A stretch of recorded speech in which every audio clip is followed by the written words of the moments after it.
José Sciaba Zárate, que es economista, por supuesto, y con quien quería mirar un poquito los mercados internacionales. Como saben, José es un experto en este tema hace muchos años, pese a su juventud, y en ese contexto entonces quería ponerlo en el lugar, en el difícil lugar de adivinador. Pepe, ¿cómo te va? ¿Cómo estás? Muy bien, ¿cómo andás, Enrique? Bien, un Un gusto gusto. saludarte y muchas gracias por atendernos.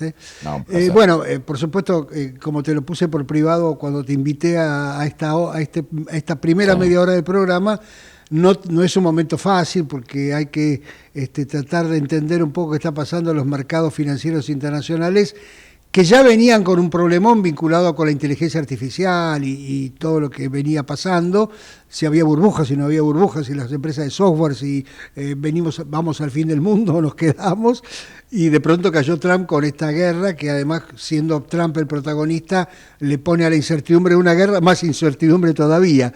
Entonces, dicho todo esto, si te animás, decime algo. Sí, digamos, uno tiene una visión más clara, ¿no? La guerra es una gran confusión. Vos citaste algunos shocks que estaban operando de antes. La bolsa hace tiempo que tiene una evaluación muy extendida y uno podía tener dudas sobre la calidad de esta suba y la posibilidad de sostenerla. Pero también Trump tiene algunos elementos previsibles. Y cuando esto realmente se complicó, que fue a partir de la noche del domingo, cuando uno vio que los precios del crudo se disparaban por arriba de $100, 110, casi 120, sucedió algo que uno podía prever, que Trump, que había pedido la rendición incondicional de Irán, de repente dice que la guerra está casi terminada, que a Irán no le ha quedado nada en el plano militar, que no tiene aviación, que no tiene marina, que no tiene nada. Y de alguna manera él mismo trae una solución, como si el límite de la guerra estuviera dado por el precio del petróleo más que por la voluntad de Trump o el programa militar en sí. Y esto es algo que uno puede imaginar. Uno puede pensar que acá hay dos campañas que se están llevando a cabo en simultáneo. Una militar, obviamente, en Irán, con un apoyo o con un papel estratégico de Israel y con el apoyo, la condescendencia de los países sunitas, ¿no? Del Golfo. Y otra es una campaña más larga de política interna, en el frente interno, de cara a las elecciones de mitad de término en noviembre. Y si uno se abstrae un poquito, a veces es difícil, sale de Irán, por ejemplo, piensa, el año empezó con el foco militar puesto no en Irán, sino en Groenlandia, y estábamos ahí con una complicación muy grande, tuvimos las novedades en Venezuela, pero tuvimos algo parecido a una guerra dentro de Estados Unidos en Minneapolis, donde Trump manda al ICE y a la Guardia Fronteriza, y uno ve de repente ahí unas fuerzas supuestamente policiales, pero vestidas como si fueran a luchar en Medio Oriente, y eso terminó con mucha violencia, con dos fallecidos encima ciudadanos americanos, y hubo que suspender esa actividad. Y cuando uno sigue sumando la hiperactividad de Trump, uno encuentra declaraciones como una que le señala a las compañías que emiten tarjeta de crédito que no deberían poder cobrar más del 10%. Una ley que se está trabajando en el Senado en colaboración con Elizabeth Warren, bien a la izquierda, digamos, bien la opositora, para impedir que los inversores institucionales puedan comprar viviendas unifamiliares de manera tal de que no presionen al alza. Cuando uno pone todo eso en su conjunto, porque a veces si uno mira solamente lo militar puede pensar que esto Claro. está diseñado para ir contra China, pero cuando uno pone todo, uno ve una cierta desesperación de Trump dirigida, creo yo, centralmente a mejorar su situación de cara a la elección. Y Te me interrumpo parece que ahí un esto se segundito, agrava. perdón, te interrumpo un segundito simplemente para agregarte un elemento que por supuesto vos ya lo sabés, pero para adornarlo. Algo parecido pasó los aranceles recíprocos, cuando la bolsa se desmoronaba y los mercados se desmoronaban con todo ese esquema, y Trump dijo, bueno, no, en realidad vamos a negociar de acá a cada uno, le ponemos acá, le bajamos, Esa ¿no? guerra duró una semana. Claro. Ahí ciertamente no se habían alcanzado ningunos objetivos, pero el problema estaba que uno iba a perder, digamos, la estabilidad internamente y eso Claro. iba a ser muy grave. Y ahí Trump frenó, puso todo en el congelador y después, cuando las aguas se calmaron, retomó el tema de los aranceles, ¿no? Entonces acá hay obviamente que hay una interrelación muy estrecha entre lo interno. la situación Ujú. internacional, todo de cara a tratar de remediar o dar vuelta l- una situación delicada, porque los sondeos de opinión están mostrando sistemáticamente que las acciones de Trump, lejos de mejorar las cosas, las agravan. Y la manera que tiene Trump de pelear esto es venir con una nueva iniciativa choqueante, ¿no? Entonces, si bien la guerra o muchos aspectos son indescifrables, hay otros que son relativamente previsibles, ¿no? Es decir, ¿qué capacidad tiene Trump de sostener esto ad eternum? Bueno, el problema es que se le viene la elección y esto no le está sumando puntos. ¿Qué pasa si hubiera muchos muertos estadounidenses en esta guerra? Sería un problema muy serio. Eso está relativamente contenido, pero también él tiene que frenar el impacto en los precios internos porque le va mal en las encuestas, porque la gente se queja de lo mismo que se quejaba cuando gobernaba Biden, de que no le alcanza la plata, por decirlo de alguna manera, de que los precios de los huevos, las verduras, los alimentos suben demasiado, de que no puede acceder a la vivienda. Un tipo de problemas que Trump conoce muy bien porque él prometió que los iba a arreglar el primer día.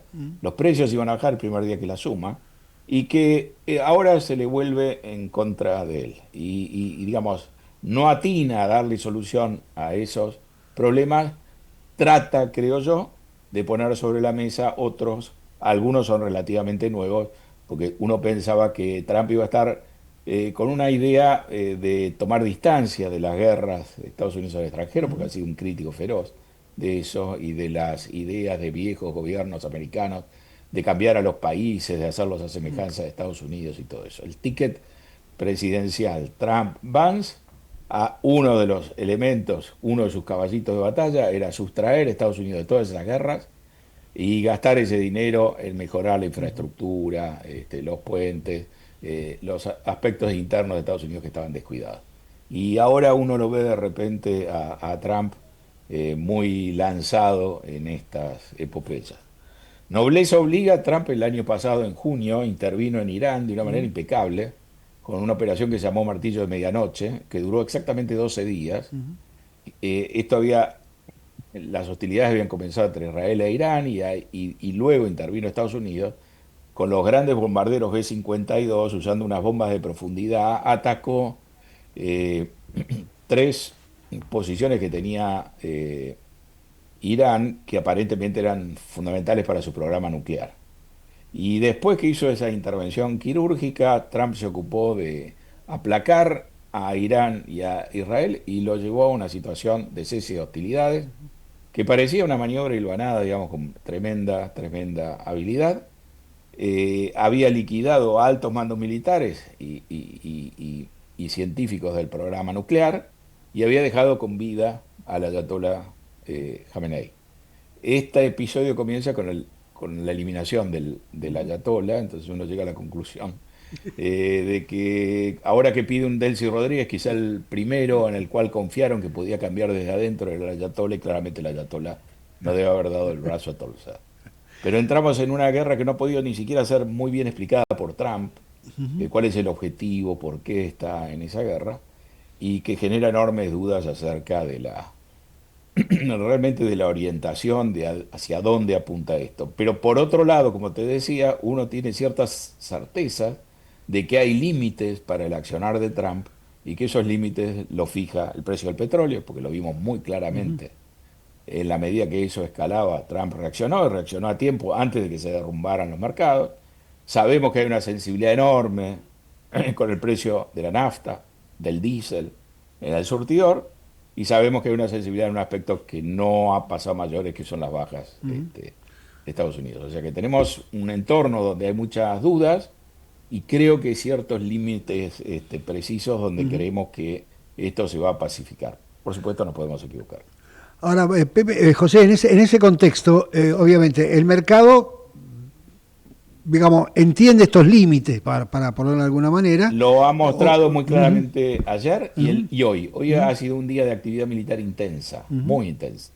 Pero el precio del barril está alrededor de $85, 86, 90, ¿no? Entonces el precio del barril es casi como un termómetro, ¿no? Si realmente Trump promete que la guerra va a terminar, uno podría discutir si eso va a ser así o no. el precio del petróleo se ha calmado, en principio los mercados están considerando que Trump puede de manera unilateral desescalar el conflicto, cantar victoria citando las razones que él mencionó y cualquier otra, y tratar de dedicarse a otra cosa, lo cual no es en cierta medida inusual, porque uno puede decidir cuándo empieza una guerra y uno no sabe muy bien cuándo va a terminar, pero acá hay una simetría tan grande, ¿no? Y hay una distancia tan grande que Estados Unidos podría, como ha hecho en otras contiendas, desligarse y en última instancia dejar una región desestabilizada, lo cual creo que es el riesgo más grande y el drama más grande de esta situación. Claro, pero ahí, bueno, ahora nos vamos del petróleo en un ratito, pero esto último que dijiste es lo último que quiero agregar acá, porque Trump ahora puede decir, bueno, ya está, ya no me meto más, se acabó, ahora me dedico a otra cosa, arréglense, pero obviamente en el medio no es Venezuela esto, es decir, No, primero está Israel, que tiene un interés mucho más de supervivencia respecto de este tema, porque exactamente. quiere terminar con la amenaza nuclear de Irán, que Sí. no se sabe si se terminó o no se terminó. Y ni Y siquiera se ha citado como motivo claro, claro, ¿no? A diferencia exactamente. de lo que sucedió en junio, ¿no? Exacto. Y del otro lado está el propio Irán, que dice, bueno, yo tengo que demostrar frente a mis enemigos regionales que mantengo cierta fortaleza. O sea, lo que quiero decir es, más allá de la voluntad de Trump, que probablemente coincida con lo que acaba de describir, el conflicto que se desató puede seguir sin Trump, y eso también afecta de alguna manera el precio del petróleo, porque ahí están otra vez, no es solamente el petróleo en sí, sino las cadenas de distribución, las cadenas de logística, bueno, todo lo que vos ya sabés. Sí, es Eh, petróleo, gas natural, claro, es un quinto eso. del comercio Ujú, internacional, o sea que ujú, no es poca cosa, ujú. ¿no? Claro. Quizá, así como hiciste una comparación con los aranceles, Ujú, uno podría hacer una comparación con Ucrania, con la invasión rusa a ujú, Ucrania, ujú, ¿no? Que ya lleva más de 4 años, o sea que la guerra en Ucrania se extiende, no tiene viso de solución, pero los mercados no están pendientes, ni nadie, salvo ujú. los que están involucrados directamente, están pendientes de esa guerra, ¿no? Sí, Entonces podríamos quedar con una digamos, guerra que claro. continúa Ujú. en la medida de que los mercados de energía se acomoden, que las redes se acomoden y el gas y el petróleo siga fluyendo, ¿no? Claro, por eso, es decir, es lo que iba a agregar. En Ucrania no había, bueno, en Rusia había gas, Bueno, pero en no, Ucrania no, pero no la había gas. reacción original, Sí, sí, sí, acordate, sí, sí, fue muy claro. violenta. La Sí, idea sí, era no bloquear o no sí, ponerle sí, sanciones a Rusia en el aspecto energético para no sí. causar una crisis, pero Zelensky se movió con tanta habilidad que la opinión pública de todos los países exigió esa represalia, Claro. y entonces nos encontramos, a diferencia de lo que había sido la anexión de Crimea en 2014, Ujú, donde no hubo impacto al mercado de claro. energía. En 2022 tuvimos un shock que involucraba el bloqueo de 7 millones de barriles de Rusia. No te diría que Europa siguió abastecida por el Ujú, gas ujú. soviético que venía por el territorio ucraniano en una situación muy paradojal, porque eso no se interrumpió y ese flujo llegaba a Europa. Europa no tuvo que padecer el frío, y después los ingresos, la parte que le correspondía a Ucrania también le llegó a Ucrania, ¿no? Está bien. Pero ahí tuvimos un shock muy fuerte, con un Ujú, impacto muy violento que duró 3 o 4 meses. Nos hemos olvidado, ¿no?, de eso, y hemos aprendido a vivir con esa restricción de una manera relativamente cómoda. bien, Entonces, entonces, la guerra puede claro, seguir, está bien. la región se puede desestabilizar, pero si el petróleo vale 60, 70, $80, esto no se va a frenar. Está bien. Paradójicamente, si uno quisiera que esto se frene, uno necesita una crisis de energía, una crisis de los mercados que haga que haya que detenerlo efectivamente. Bien, puesto bajo un paraguas, digamos, o Sí. encapsulado el tema petrolero, volvemos a la descripción original, digamos. Bueno, había gran incertidumbre en los mercados respecto a los temas de inteligencia artificial, de las compañías que participan, de las empresas de software, de las burbujas o no burbujas. ¿Cómo Sí. sigue eso? Suponiendo Bueno, que se encapsula todo este tema energético, digamos, ¿no?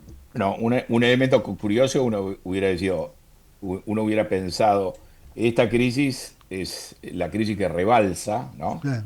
O que termina de hundir, y en realidad una crisis tapó la otra. Nos hemos dejado estas 2 semanas de preocupar por la inteligencia artificial, que sigue avanzando por su Sí, sí, cuenta, sí. y por los problemas del software, y por los problemas en un segmento del mercado de private equity y la colocación de crédito privado, donde hay problemas de cobranzas importantes y donde se están restringiendo los retiros de capital de los inversores que han colocado en esos fondos, ¿no?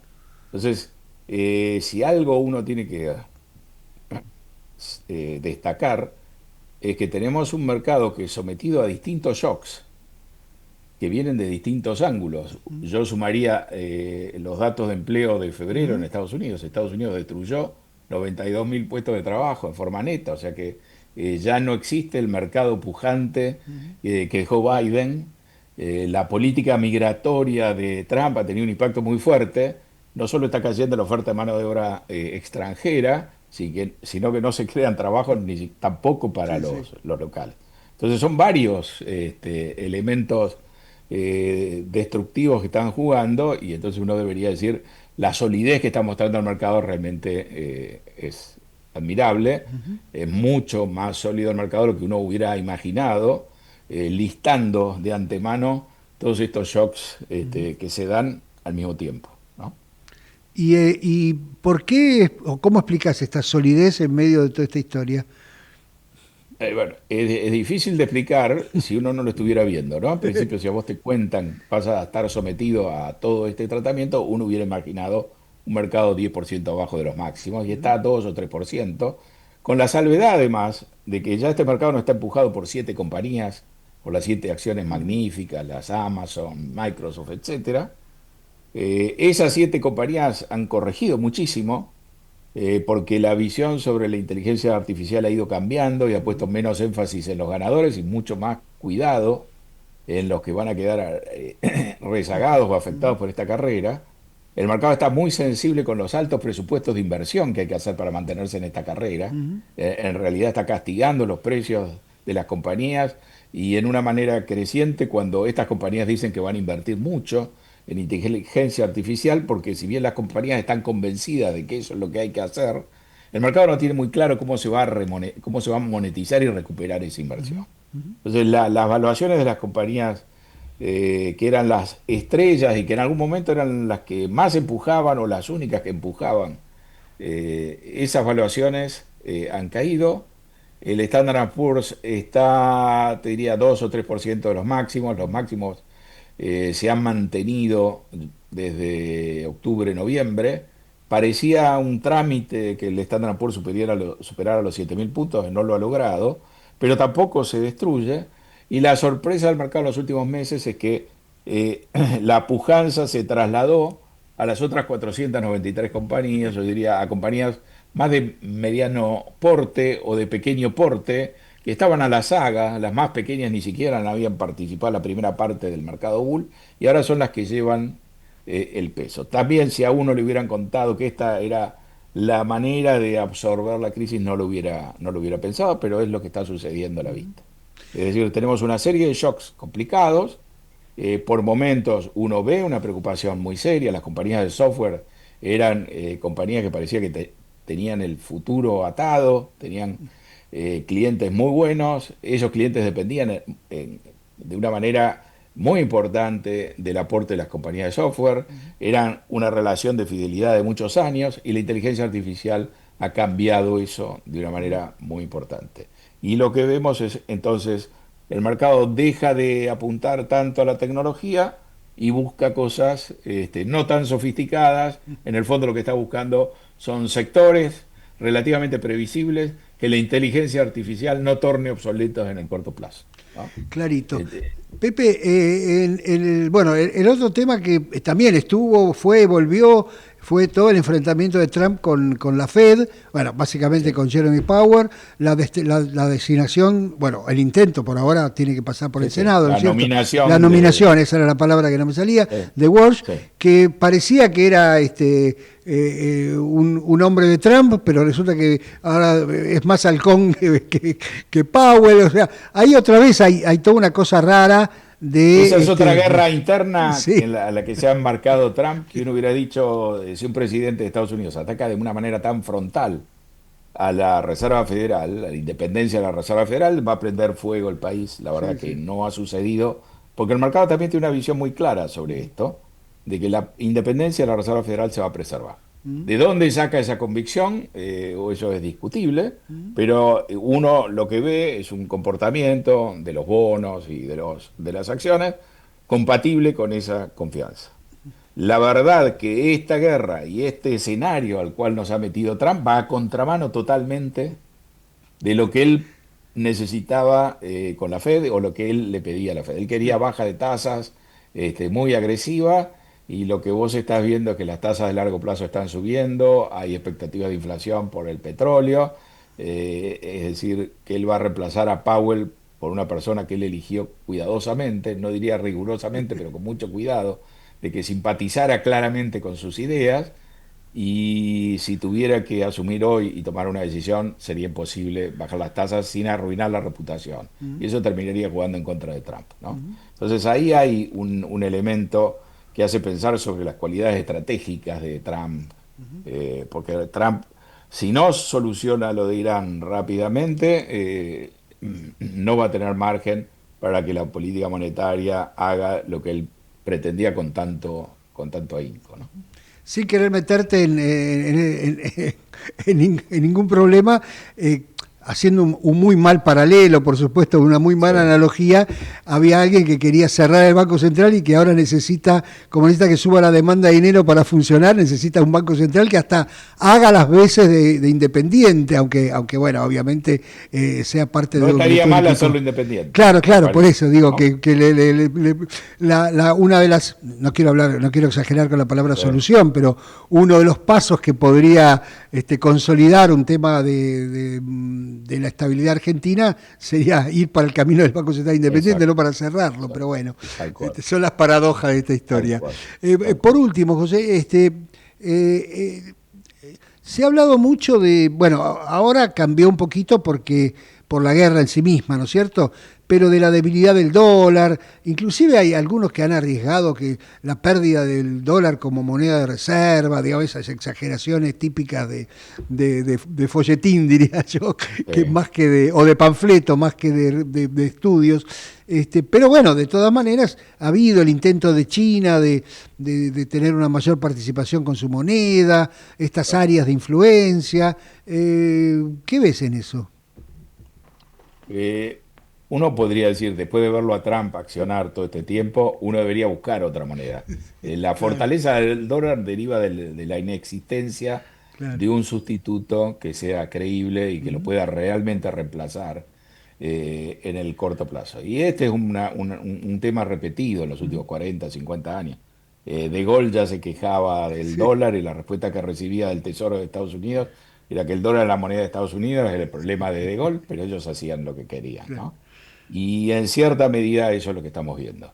Hay intentos a nivel individual, particular, uno puede reemplazar, bajar la ponderación del dólar y el dólar está en una evaluación que tranquilamente podría bajar más sin afectar en el fondo el uso del dólar. La moneda que estaría más cerca de reemplazarlo es el euro y está muy lejos de poder lograrlo, no tiene los mercados secundarios financieros líquidos como para reemplazarlo, eso ni por asomo. Y en última instancia te diría que China además tiene un sistema monetario que está también basado en el dólar, en cierta relación con el dólar, o sea, que si el dólar lo suprimís, también China estaría, Sí, sí, creo yo, sí. en dificultades. Así que uno ve un manejo enormemente displicente de Estados Unidos, no solo del dólar, sino de su política internacional. La política comercial ha terminado fortaleciendo a China más que perjudicándola. China le ha tomado la medida, digamos, a esas medidas, a esa política, y Trump ya no amenaza con aumentos de aranceles porque la respuesta china es pisar la oferta de minerales raros y Trump no tiene solución para ese problema. Y es más, uno ve que China se sobreadaptó a esas condiciones y está acumulando superávit comerciales que no los tenía en el primer gobierno de Trump, generando además una serie de problemas en muchos otros mercados donde está entrando muy agresivamente. Sí. La duda que uno tiene es si Trump también con estos despliegues militares no está generando en los chinos una revisión de su política militar y a lo mejor nos encontramos con una sorpresa dentro de unos años. Así que creo que Trump está generando costos de largo plazo, ¿no? Ya me parece que un presidente que pierde una elección intenta un golpe de Estado en Estados Unidos y que después puede volver a ser candidato y ser reelegido, nos está diciendo algo, ¿no? grave sobre cómo funciona esa sociedad. En el corto plazo no tenemos más remedios que convivir en ese escenario y convivir con el dólar, porque ya te digo, a nivel individual uno puede prescindir del dólar como moneda de reserva internacional o como moneda internacional, no se puede.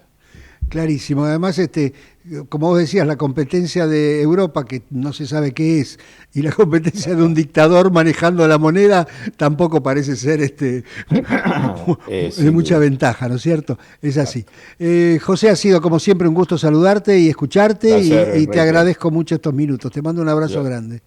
Muchas gracias. Un abrazo. Hacemos una pequeña